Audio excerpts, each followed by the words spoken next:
তোমাদের যে সপ্তম অধ্যায়ের শুরু করেছিলাম ক্লাস নেওয়া ইতিহাসের ঠান্ডা লড়াইয়ের, আজকে তার তৃতীয় পর্বের ক্লাস নেব।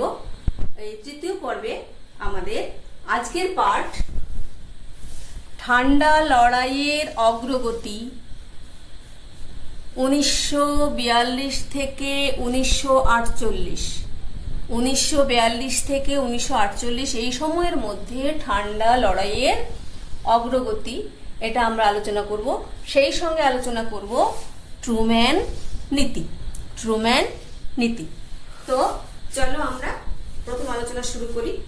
তো এই যে ঠান্ডা লড়াই শুরু হয়েছিল, এটা কিন্তু দ্বিতীয় বিশ্বযুদ্ধ চলাকালীন সময় থেকে এটা শুরু হয়েছে, অর্থাৎ 1942 সাল থেকেই দেখা যাচ্ছে যে সোভিয়েত রাশিয়া এবং মার্কিন যুক্তরাষ্ট্র এই দুটো দেশের মধ্যে বিরোধ একেবারে প্রকাশ্যে এসে পড়েছে।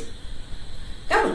এই যে প্রকাশ্যে এসে পড়া বিরোধ, তার ফলে দেখা যাচ্ছে যে এই দুই শিবিরে, দুই দিকে দুই শিবিরে যে সমস্ত দেশ রয়েছে তাদের মধ্যে একটা ঠান্ডা লড়াই শুরু হয়েছে। তো এই ঠান্ডা লড়াই কোন কোন ঘটনার মধ্য দিয়ে প্রকাশ পাচ্ছে সেটা আমরা এখানে আলোচনা করব। আর এই যে দ্বিতীয় বিশ্বযুদ্ধ চলাকালে ঠান্ডা লড়াইটা শুরু হলো, আর দ্বিতীয় বিশ্বযুদ্ধ যখন 1945 সালের 2রা সেপ্টেম্বর একেবারে পাকাপাকি ভাবে শেষ হয়ে গেল দ্বিতীয় বিশ্বযুদ্ধ, তারপর কিন্তু এই ঠান্ডা লড়াইয়ের তীব্রতা আরো বেড়েছে। এই তীব্রতা বেড়েছে দেখতে পাচ্ছি আমরা 1948 সাল পর্যন্ত। তো এসো আমরা পরপর এগুলোকে পয়েন্ট করে আলোচনা করি। প্রথম পয়েন্ট হচ্ছে, 1 নম্বর পয়েন্ট হচ্ছে ইরান নিয়ে বিরোধ। তাহলে ইরান নিয়ে বিরোধ কার কার মধ্যে? ইরান নিয়ে বিরোধ তাহলে এখানে কার কার মধ্যে হবে বন্ধুরা? ইরান নিয়ে বিরোধ হবে এখানে একদিকে সোভিয়েত রাশিয়া আর একদিকে মার্কিন যুক্তরাষ্ট্র। আমরা কিন্তু কখনো মার্কিন যুক্তরাষ্ট্র বলবো, কখনো আমেরিকা যুক্তরাষ্ট্র বলবো, কখনো আমেরিকা বলবো, আর সোভিয়েত রাশিয়াকে কখনো রাশিয়া বলবো, কখনো সোভিয়েত বলবো, কখনো রুশ বলবো। তোমরা এটা বুঝে নেবে। কেমন? তো প্রথম হচ্ছে ইরান নিয়ে বিরোধ। কেমন? ইরানে 1941 সালে ইরানে রুশ সেনা প্রবেশ করে।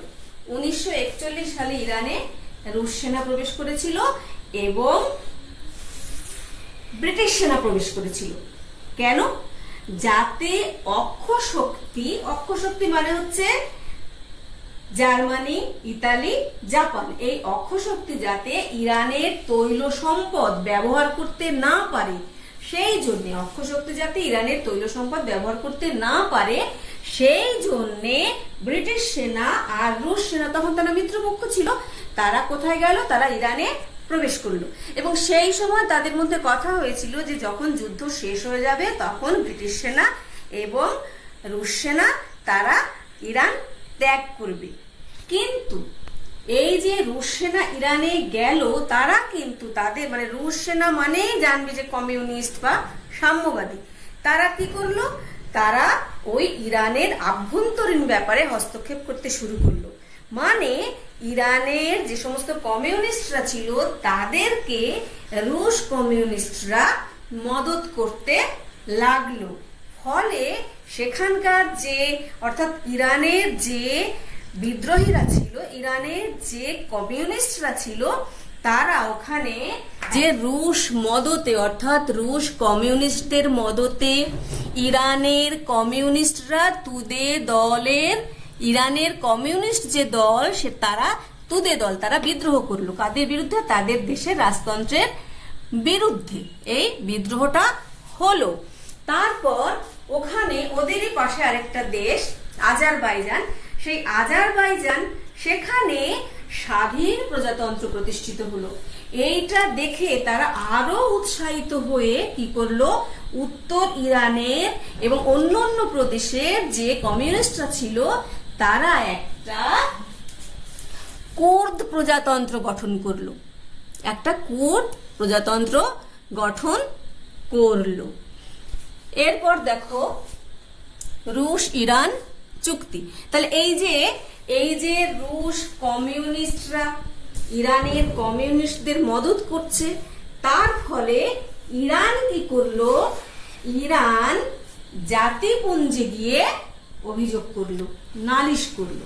তাহলে এই যে ইরান জাতিপুঞ্জকে নালিশ করলো, অভিযোগ করলো, তার ফলে দেখা যাচ্ছে ইরান এবং রুশ এই দুই দেশের মধ্যে একটা চুক্তি হচ্ছে।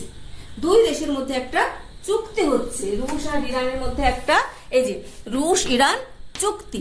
কেন? জাতিপুঞ্জে অভিযোগ করেছে, ইরান জাতিপুঞ্জে অভিযোগ করেছে, তার ফলে 1946-এ একটা চুক্তি হচ্ছে, 1946-এ একটা চুক্তি হচ্ছে। সেই চুক্তি অনুযায়ী ঠিক হলো যে উত্তর ইরানের তৈল সম্পদের উপর 25 বছর ধরে অধিকার থাকবে। কার? রাশিয়ার। অর্থাৎ রাশিয়ার সাথে ইরানের যে চুক্তি হলো, সেই চুক্তি অনুযায়ী ঠিক হলো যে উত্তর ইরানের যে তৈল সম্পদ, সেই তৈল সম্পদের উপর আগামী 25 বছর মেয়াদে রাশিয়ার সেখানে একটা অধিকার থাকবে। এটা মেনে নেওয়া হলো। কিন্তু পরে কি হলো দেখো, ইরান মার্কিন চুক্তি, ইরান মার্কিন চুক্তি। তাহলে কিভাবে এলো এই ইরান মার্কিন চুক্তি? এরপরে দেখা যাচ্ছে যে ইরানে নতুন পার্লামেন্ট গঠিত হচ্ছে। এই যে ইরানে নতুন পার্লামেন্ট গঠিত হচ্ছে, সেই নতুন পার্লামেন্ট কি করলো, এই আগে রুশ ইরান যে চুক্তি ছিল সেই চুক্তি বাতিল করে দিল। এই রুশ ইরান চুক্তি বাতিল করে তারা মার্কিন যুক্তরাষ্ট্রের সঙ্গে একটা চুক্তি করলো। এই মার্কিন যুক্তরাষ্ট্রের সঙ্গে যে চুক্তি করলো ইরান, সেই চুক্তি অনুযায়ী ঠিক হলো কি যে আমেরিকা বা মার্কিন যুক্তরাষ্ট্র ইরানকে সামরিক অসামরিক সমস্ত প্রকারের সাহায্য দেবে। তাহলে দেখো যে আগে রাশিয়ার সঙ্গে চুক্তি হয়েছিল, সেই চুক্তি বাতিল হলো, এখন আমেরিকার সঙ্গে চুক্তি হলো এবং সেই চুক্তিতে আমেরিকা তাকে অনেক সাহায্য, মানে সামরিক অসামরিক যত প্রকারের সাহায্য সব সে দেবে। ফলে এখানে আমরা দেখতে পাচ্ছি যে রুশ এবং মার্কিন একটা বিরোধের সম্ভাবনা প্রবল হয়ে উঠেছে। কেমন? পরের পয়েন্ট 2, তুরস্কের ঘটনা। পরের পয়েন্ট হচ্ছে তুরস্কের ঘটনা। কেমন? 1945-এর শেষে রুশ চাপ তুরস্কে সুবিধা পেতে। 1945-এর শেষে রুশ কি করলো, একটু বিশেষ সুবিধা পাওয়ার জন্য তুরস্কের উপরে চাপ সৃষ্টি করলো। তাহলে তুরস্কের থেকে কিছু বিশেষ সুবিধা আদায় করার জন্য 1945-এর শেষে রাশিয়া চাপ দিতে লাগলো। কেমন? তারপর দারদানালিস প্রণালী আর বসফরাস অঞ্চল, দারদানালিস প্রণালী আর বসফরাস অঞ্চল, এই অঞ্চলে আধিপত্য বিস্তার করতে, এই অঞ্চলে আধিপত্য বিস্তার করে পূর্ব ভূমধ্য সাগরীয় অঞ্চলটাকে নিজেদের নিয়ন্ত্রণে আনার জন্যে রাশিয়া কি করলো, তুরস্ক সীমান্তে তার সেনা সমাবেশ ঘটালো। তুরস্ক সীমান্তে সেনা সমাবেশ ঘটালো, অর্থাৎ সেনা মজুত করলো। তাই দেখে আমেরিকা কি করলো, সেও ভূমধ্য সাগরের পূর্ব দিকে অর্থাৎ পূর্ব ভূমধ্য সাগরে আমেরিকাও সৈন্য পাঠিয়ে দিল। তাহলে দেখতে পাচ্ছ যে রাশিয়া ওখানে সৈন্য পাঠিয়েছে ওই অঞ্চলটাকে নিয়ন্ত্রণে আনার জন্য, তাই দেখে আমেরিকাও কি করলো, সেও ওই অঞ্চলে সৈন্য পাঠিয়ে দিল। তাহলে এখানে আমরা কি দেখতে পাচ্ছি যে একটা বিরোধ দুই গোষ্ঠীর মধ্যে, অর্থাৎ মার্কিনী গোষ্ঠী আর এদিকে সোভিয়েত গোষ্ঠী, দুই গোষ্ঠীর মধ্যে এখানেও এই তুরস্ক নিয়ে একটা বিরোধ দেখা দিয়েছে। তারপরে ঘটনা 3 নম্বর, গ্রিক সমস্যা। গ্রিস সমস্যা। কেমন? গ্রিস সমস্যাটা কি? গ্রিসে থেকে জার্মানির সৈন্যরা চলে গেল আর সেখানে ইংরেজ সেনারা প্রবেশ করলো। তাহলে কি হলো, গ্রিস থেকে জার্মান সেনা চলে গেল, মানে অক্ষশক্তির সেনা চলে গেল, আর মিত্রপক্ষের ইংল্যান্ডের সেনা সেখানে প্রবেশ করলো। তো এই ব্যাপারটা রাশিয়া কিন্তু মেনে নিয়েছে, এই ব্যাপারটা রাশিয়া মেনে নিয়েছে। গ্রিসে ব্রিটিশ সেনা অর্থাৎ জার্মান সেনা চলে গেল, ব্রিটিশ সেনা সেখানে প্রবেশ করলো। 1944 খ্রিস্টাব্দে জার্মান সেনা গ্রিস ত্যাগ করেছে আর ব্রিটিশ সেনা সেখানে প্রবেশ করে এবং কর্তৃত্ব স্থাপন করে, যা একটা চুক্তির মাধ্যমে রাশিয়া মেনে নেয়। কেমন, একটা চুক্তির মাধ্যমে রাশিয়া সেটা মেনে নিয়েছে। কিন্তু তার সত্ত্বেও ওই গ্রিসে যে কমিউনিস্টরা আছে আর গ্রিসে যে রাজতান্ত্রিকরা আছে তাদের মধ্যে সংঘর্ষ অব্যাহত চলছে, সংঘর্ষ সেখানে চলছে। ইংল্যান্ডের মদতে, মানে ব্রিটিশদের মদতে গ্রিসের যে রাজতন্ত্রীরা ছিল তারা জয়ী হয়ে যায়, তারা কমিউনিস্টদের সাথে লড়াই করে সংঘর্ষ করে জয়ী হয়ে যায়। কেন? ব্রিটিশদের সহযোগিতায়।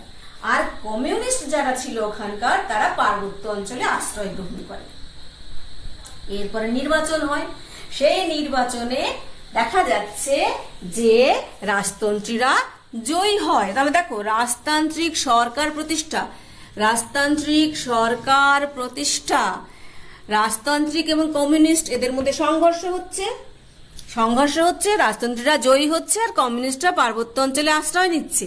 তারপরে 1946 খ্রিস্টাব্দে রাজতন্ত্রীরা জয়ী হয়ে রাজতন্ত্র পুনঃপ্রতিষ্ঠা করে, অর্থাৎ 1946-এ নির্বাচন হয়, সেই নির্বাচনে রাজতন্ত্রীরা জয়ী হয়ে তারা পুনরায় রাজতন্ত্র প্রতিষ্ঠা করে। কিন্তু দেখা যাচ্ছে যে রাজতান্ত্রিক সরকার প্রতিষ্ঠা হলো, এই রাজতান্ত্রিক সরকারকে ওদের পাশের কয়েকটা দেশ ছিল, যেমন আলবানিয়া, বুলগেরিয়া, কেমন এই সমস্ত দেশ, তারা যুগোস্লাভিয়া, বুলগেরিয়া, আলবানিয়া, যুগোস্লাভিয়া, সেই সমস্ত দেশের যে কমিউনিস্টরা ছিল তারা কি করলো, তারা ওই গ্রিসের কমিউনিস্টদের সহযোগিতা করতে লাগলো। ফলে এই বুলগেরিয়া, আলবানিয়া, যুগোস্লাভিয়া এই সমস্ত দেশের কমিউনিস্টদের সহযোগিতা নিয়ে গ্রিসের কমিউনিস্টরা ওদের ওই রাজতান্ত্রিক সরকারকে একেবারে ব্যতিব্যস্ত করে তুললো, মানে অস্থির করে তুললো। কেমন? তখন গ্রিস কি করলো, গ্রিস জাতিপুঞ্জে গিয়ে সেটা নালিশ করলো। গ্রিস কি করলো, জাতিপুঞ্জে গিয়ে নালিশ করলো। যখন গ্রিস জাতিপুঞ্জে গিয়ে নালিশ করলো, তখন জাতিপুঞ্জে তো মার্কিন যুক্তরাষ্ট্রও রয়েছে, জাতিপুঞ্জে তো রাশিয়াও রয়েছে।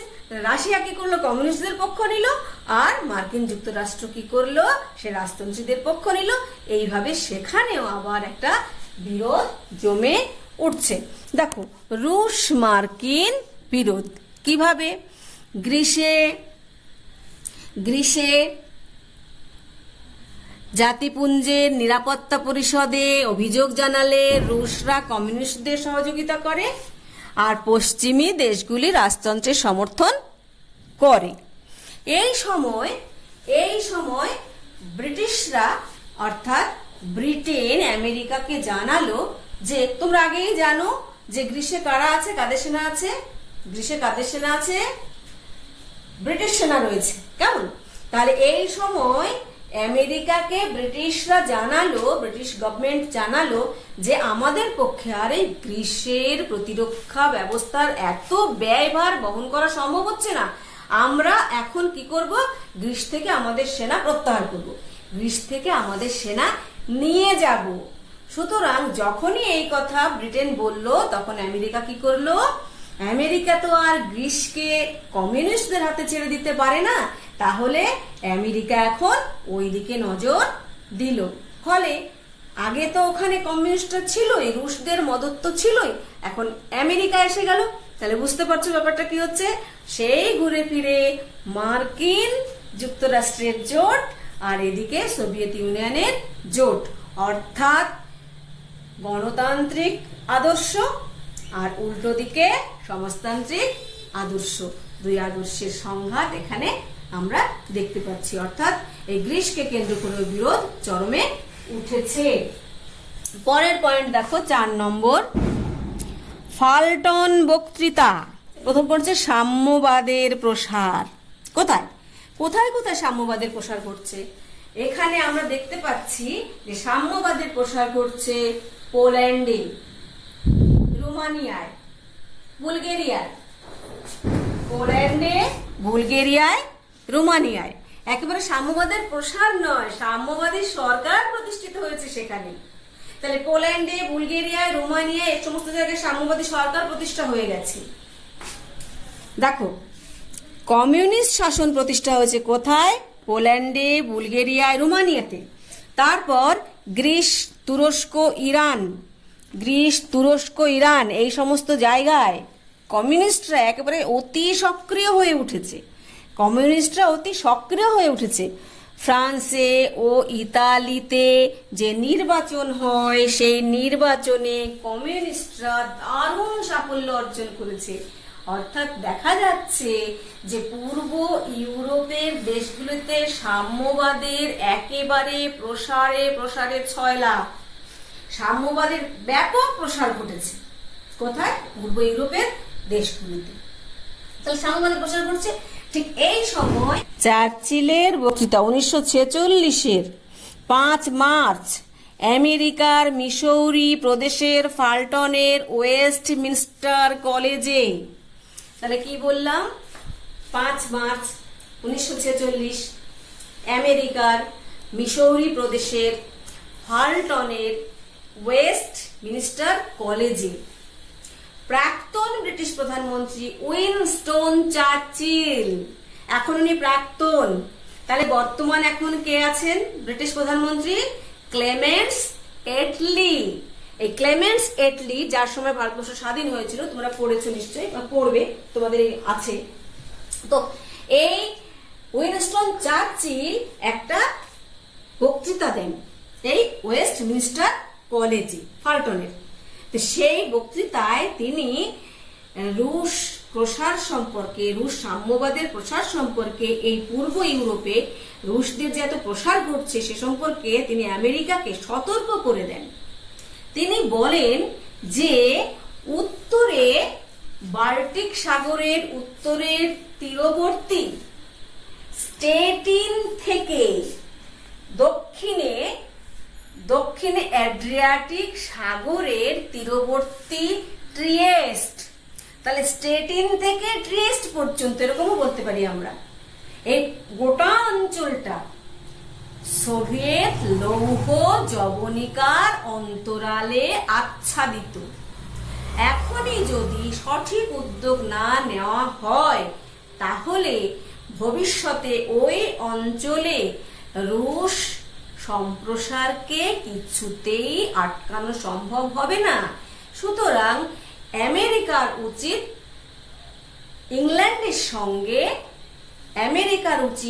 ইংল্যান্ডের সঙ্গে যৌথভাবে মিত্রতা তৈরি করে ওই আগ্রাসনের প্রতিরোধ করা। তিনি এই প্রস্তাব দেন। কেমন? এইটাকে বলা হচ্ছে ফাল্টন বক্তৃতা। এই যে উইনস্টন চার্চিল ওয়েস্টমিনস্টার কলেজে যে বক্তৃতা দিলেন সেটাকে বলা হচ্ছে ফাল্টন বক্তৃতা। তাহলে ফাল্টন বক্তৃতার উদ্দেশ্য কি ছিল? ফাল্টন বক্তৃতার উদ্দেশ্য ছিল যে আমেরিকার সঙ্গে ইংল্যান্ডের একটা মিত্রতা করে একটা যৌথভাবে এই রুশ আগ্রাসনকে প্রতিরোধ করা। তাহলে এই চার্চিলের যে বক্তৃতা, সেই বক্তৃতায় দেখো আলোড়ন সৃষ্টি হচ্ছে। তৃতীয় পয়েন্ট হচ্ছে বক্তৃতায় আলোড়ন। তৃতীয় পয়েন্ট বক্তৃতায় আলোড়ন। তাহলে যে রুশ বিরোধী পদক্ষেপ গ্রহণে ট্রুম্যানের উপর চাপ, এই যে উইনস্টন চার্চিল যে বক্তৃতাটা দিলেন সেই বক্তৃতার ফলে মার্কিন যুক্তরাষ্ট্রের প্রত্যেকটা মহলে থেকে তৎকালীন মার্কিন যে প্রেসিডেন্ট ট্রুম্যান, হ্যারি ট্রুম্যান, তার উপর চাপ আসতে লাগলো যে তাহলে আমাদের কি করতে হবে? ওই রুশ আগ্রাসনকে প্রতিরোধ করতে হবে। তাহলে এই হচ্ছে আমাদের আলোচনা। দেখো তারপরের পয়েন্ট 5 নম্বর। তাহলে এই যে চাপ আসতে লাগলো হ্যারি ট্রুম্যানের ওপর, তার ফলে ট্রুম্যান একটা নীতি ঘোষণা করলেন, দুটো নীতি, একটা ট্রুম্যান নীতি আর একটা হচ্ছে মার্শাল পরিকল্পনা। তাহলে উইনস্টন চার্চিল ফাল্টনের যে বক্তৃতা দিয়েছিলেন সেই বক্তৃতার ফলে সেই বক্তৃতার ফলে মার্কিন সরকারের ওপর বা মার্কিন প্রেসিডেন্টের ওপর যে চাপ এসেছিল সেই চাপের ফলে তিনি দুটো নীতি ঘোষণা করলেন। তিনি করলেন যেটা, তার নাম হচ্ছে ট্রুম্যান ডক্ট্রিন বা ট্রুম্যান নীতি। আর তার পররাষ্ট্র সচিব জর্জ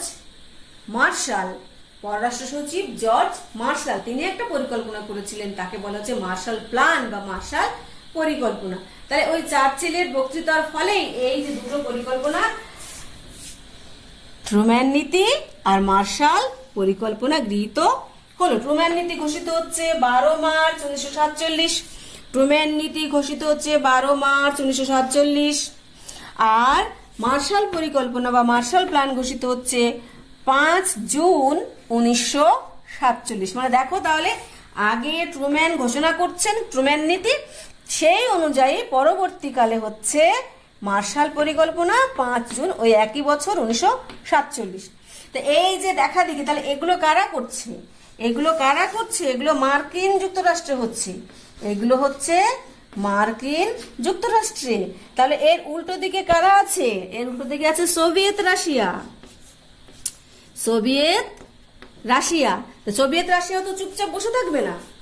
যদি মার্কিন যুক্তরাষ্ট্র কোনো একটা পরিকল্পনা ঘোষণা করে তার জোট রাষ্ট্রগুলোর জন্য, তাহলে মার্কিন যুক্তরাষ্ট্র তো ঘোষণা করেছে, তার উল্টো দিকে কি হবে? তার উল্টো দিকে সোভিয়েত রাশিয়াও নিশ্চয়ই কিছু করবে। সোভিয়েত রাশিয়া কি করলো দেখো, সে কমিনফর্ম গঠন করলো 1947 সেপ্টেম্বরে। তাহলে আগে কারা করেছে? জুন মার্শাল পরিকল্পনা 5 জুন 1947। আর দেখো তারপরে কমিনফর্ম, এই কমিনফর্ম হচ্ছে সোভিয়েত রাশিয়ার দ্বারা গঠিত তার জোট রাষ্ট্রদের সাহায্য করার জন্য 1947 সেপ্টেম্বর মাসে, তারা এটা পরে করছে। আরেকটা হয়েছে বার্লিন অবরোধ, সেটা 24 জুলাই 1948 বার্লিন অবরোধ। তাহলে এই যে এইগুলোই হচ্ছে পরপর, এগুলোই হচ্ছে কি ঠান্ডা লড়াইয়ের অগ্রগতি, অর্থাৎ ঠান্ডা লড়াই কিভাবে এগোচ্ছে, আমরা অন্যভাবে বলতে পারি যে ঠান্ডা লড়াইয়ের ঘটনা পরম্পরা। এবার আমরা ট্রুম্যান নীতি আলোচনা করব। দেখো ট্রুম্যান তো একজনের নাম, কার নাম? হ্যারি ট্রুম্যান হচ্ছে মার্কিন রাষ্ট্রপতির নাম, মার্কিন প্রেসিডেন্টের নাম। তাহলে মার্কিন প্রেসিডেন্টের উপর বিভিন্ন দিক থেকে চাপ আসতে লাগলো, তখন তিনি কি করলেন? তিনি 1947-এর 12ই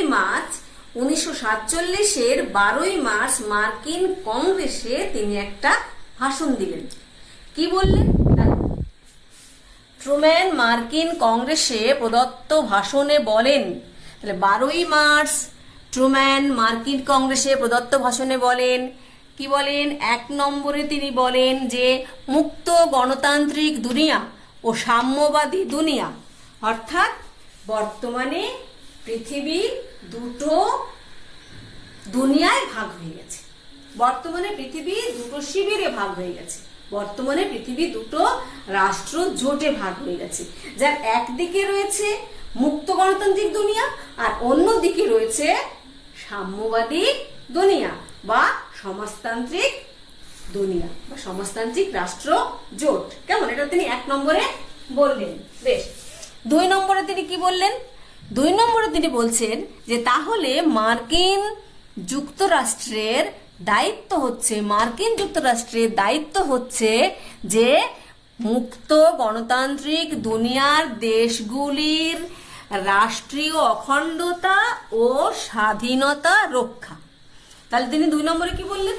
2 নম্বরে তিনি বললেন যে যেহেতু এখন পৃথিবী দুটো ভাগে ভাগ হয়ে গেছে, সেহেতু আমাদের দায়িত্ব হচ্ছে, যেহেতু আমরা মুক্ত গণতান্ত্রিক দুনিয়ার রাষ্ট্রজোটে আছি, আমাদের দায়িত্ব হচ্ছে যে সমস্ত আমাদের সহযোগী দেশ রয়েছে, অর্থাৎ মুক্ত গণতান্ত্রিক দুনিয়ার যে সমস্ত দেশরা রয়েছে, সেই সমস্ত দেশগুলোর অখণ্ডতা এবং স্বাধীনতা রক্ষা করা এটা আমাদের নৈতিক দায়িত্ব।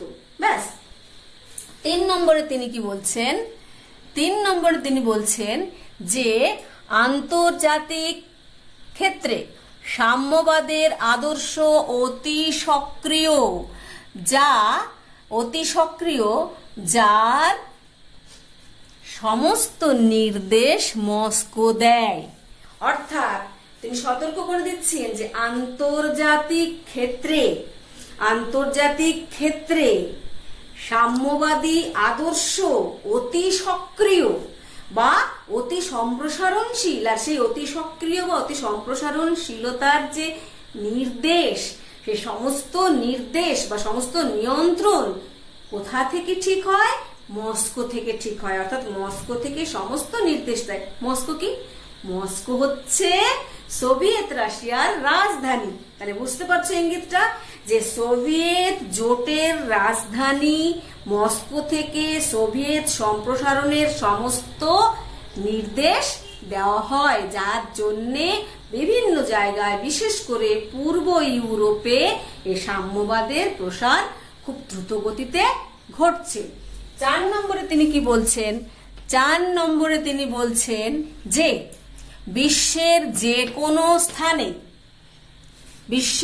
কোনো স্থানে কোনো মুক্ত গণতান্ত্রিক রাষ্ট্র সশস্ত্র সংখ্যালঘু গোষ্ঠী, ব্র্যাকেটের মধ্যে কমিউনিস্ট গোষ্ঠী, মানে সশস্ত্র সংখ্যালঘু গোষ্ঠী বলতে তিনি কমিউনিস্ট গোষ্ঠীকে বোঝাচ্ছেন, বা কোনো বিদেশি রাষ্ট্র, অর্থাৎ এখানেও বিদেশি রাষ্ট্র বলতে কমিউনিস্ট রাষ্ট্রকে বোঝাচ্ছেন, দ্বারা আক্রান্ত হলে তাকে মার্কিন যুক্তরাষ্ট্র সর্বপ্রকার সাহায্য দেবে।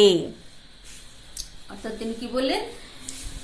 পৃথিবীর যে কোনো জায়গায় যদি মুক্ত গণতান্ত্রিক জোটের কোনো দেশ, কোনো সংখ্যালঘু গোষ্ঠী বলতে তিনি কি বোঝাচ্ছেন? তিনি কমিউনিস্টদের বোঝাচ্ছেন, বা কোনো বিদেশি শক্তি বা বিদেশি দেশ। তা সেই বিদেশি দেশ বলতেও তিনি কাকে মিন করছেন, কাকে বোঝাচ্ছেন?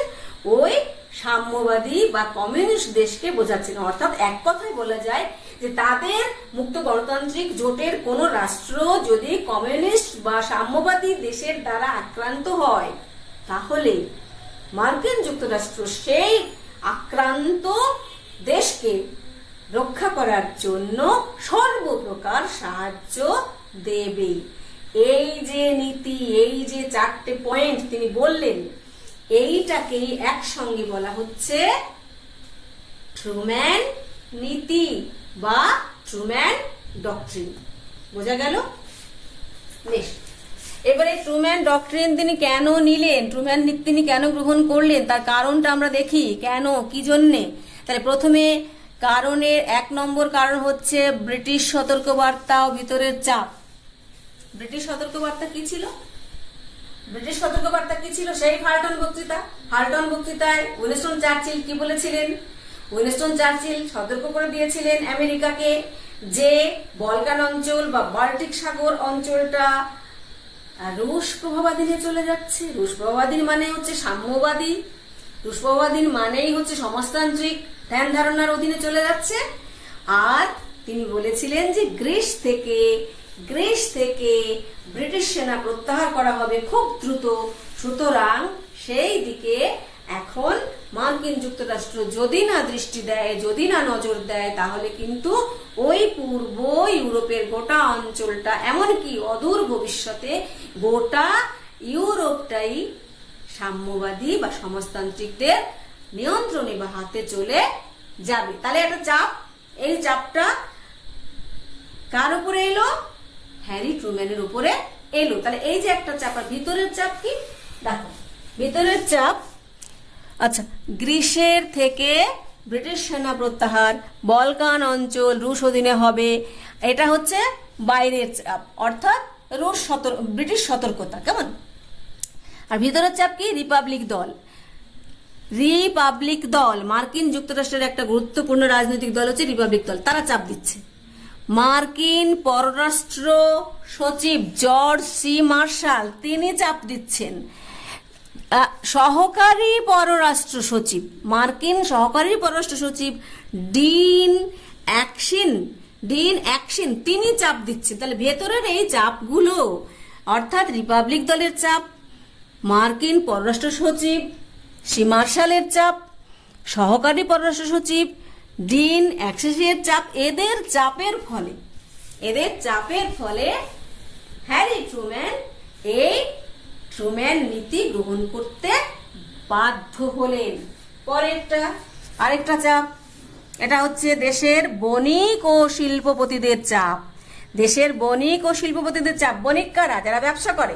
তাহলে ব্যবসায়ীরা কি চায়? দেশে মন্দা না আসে, দ্বিতীয় বিশ্বযুদ্ধের পরবর্তীকালে যাতে তাদের দেশে আবার মন্দা না আসে, কেমন সে মন্দার কবলে না পড়ে, তার জন্য বণিকদের পক্ষ থেকে একটা চাপ, এবং যারা দেশের শিল্পপতি সেই শিল্পপতিদের থেকে একটা চাপ।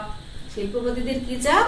যে শিল্পপতিরা চাইছে যে তাদের যে অস্ত্র কারখানা রয়েছে সেই অস্ত্র কারখানাগুলোয় যে শ্রমিকরা কাজ করে, যে কর্মীরা কাজ করে, সেই কর্মীদের না ছাঁটাই করতে হয়। তাহলে কর্মীদের ছাঁটাই না করতে হলে তাদের উৎপাদনটা অব্যাহত থাকবে, তাহলে না উৎপাদন হ্রাস পায়, না কর্মী ছাঁটাই হয়, না দেশে মন্দা দেখা দেয়।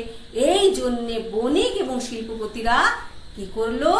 এই হ্যারি ট্রুম্যানের উপরে চাপ দিল। দেখো, বণিক ও শিল্পপতিদের চাপ, না মন্দা, না উৎপাদন হ্রাস, না কর্মী ছাঁটাই, অস্ত্র কারখানার কর্মী ছাঁটাই হবে না, অস্ত্র কারখানার উৎপাদন বন্ধ হবে না, এবং বণিকরা বলছে যাতে দেশে মন্দা না হয়। তাই বণিক ও অস্ত্র নির্মাণ সংস্থা গুলির চাপে, তাহলে বণিক আর অস্ত্র নির্মাণ সংস্থাগুলির চাপে হ্যারি ট্রুম্যান কি করলেন?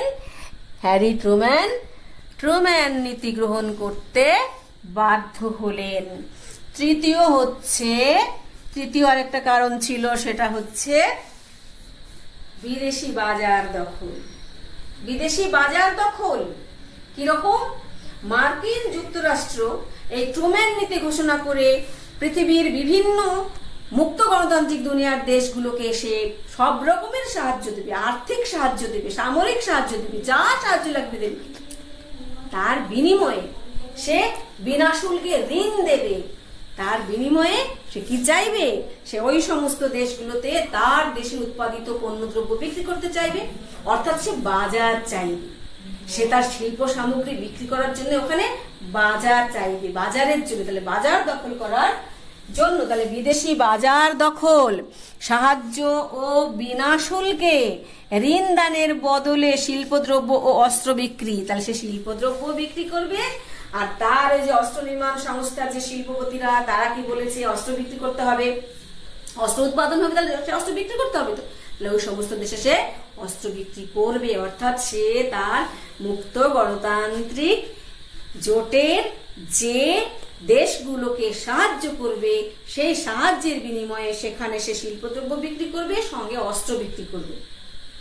এই সমস্ত কারণগুলোর জন্য ট্রুম্যান কি করলেন? ট্রুম্যান নীতি ঘোষণা করলেন। এবার আমরা একটু মূল্যায়ন করি, কেমন? মূল্যায়নটাতে আমরা দেখছি, মূল্যায়নের 1 নম্বরে সক্রিয় বিদেশ নীতি। মার্কিন যুক্তরাষ্ট্র এক সময় ইউরোপের দিক থেকে মুখ ফিরিয়েছিল, সে ছিল নিষ্ক্রিয়, সে ছিল উদাসীন।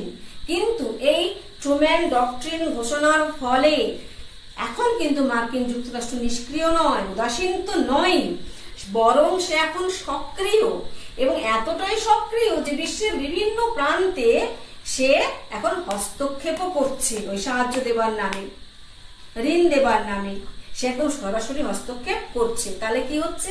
দেখতে পাচ্ছি এবার মার্কিন যুক্তরাষ্ট্রের সেই নিষ্ক্রিয় যে ব্যবস্থা, সেই ব্যবস্থা সম্পূর্ণ এখন বদলে গিয়ে সেটা সক্রিয় বিদেশ নীতিতে পরিণত হয়েছে।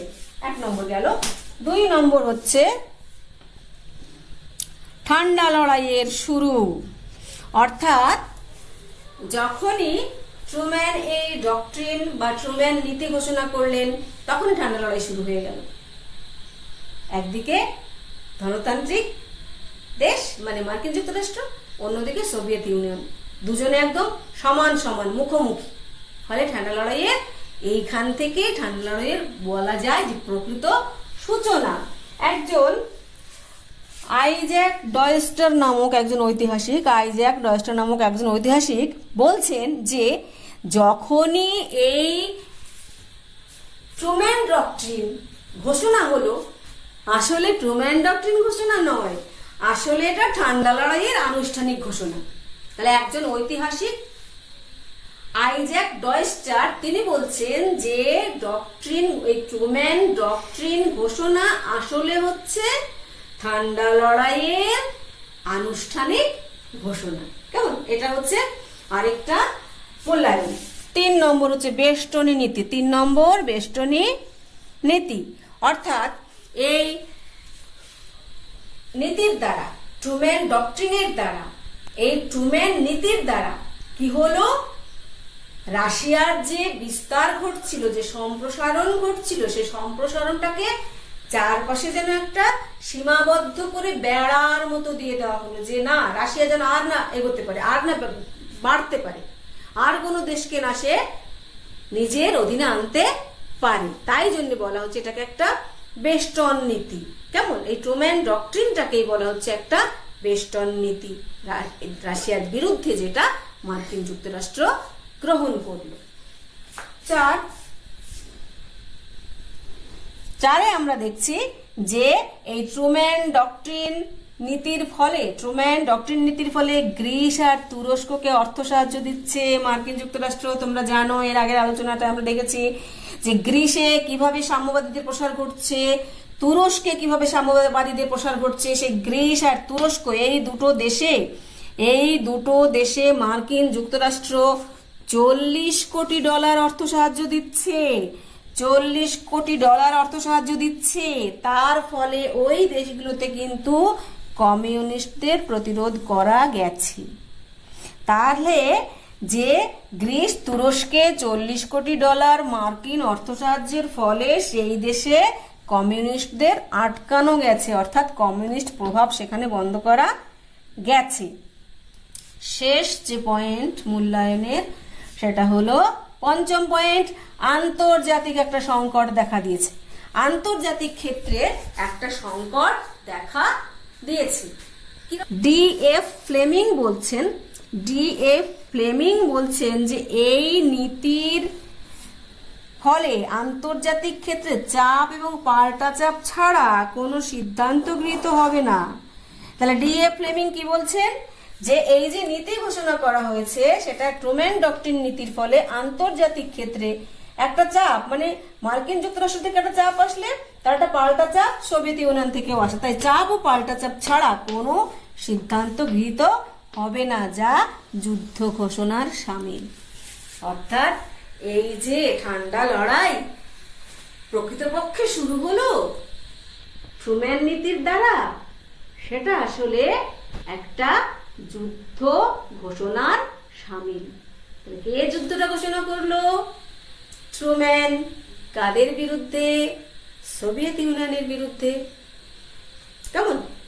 এই হচ্ছে ট্রুম্যান ডক্ট্রিনের আলোচনা। ট্রুম্যান ডক্ট্রিন কি, ট্রুম্যান ডক্ট্রিন কেন ঘোষণা করা হয়েছিল, ট্রুম্যান ডক্ট্রিন কেন ঘোষণা করা হয়েছিল এবং তার মূল্যায়ন। তাহলে বন্ধুরা, আমরা আজকে আমাদের এই ক্লাস এখানেই শেষ করছি। যদি তোমরা উপকৃত হয়ে থাকো তাহলে অবশ্যই লাইক দিও আর শেয়ার করে অন্যকে উপকার পেতে সাহায্য করো। আর যদি বুঝতে কোথাও অসুবিধা হয় অবশ্যই কমেন্টস করবে, আমি চেষ্টা করব তোমাদের উত্তর দেওয়ার। আর যদি কেউ নতুন এসে থাকো তাহলে অবশ্যই সাবস্ক্রাইব করবে আর বেল আইকনটা ক্লিক করে রাখবে, যাতে আমার পরের ক্লাসটা তুমি সবার আগে দেখতে পারো। আজকে তাহলে এখানে শেষ করলাম। সবাই ভালো থেকো। কেমন?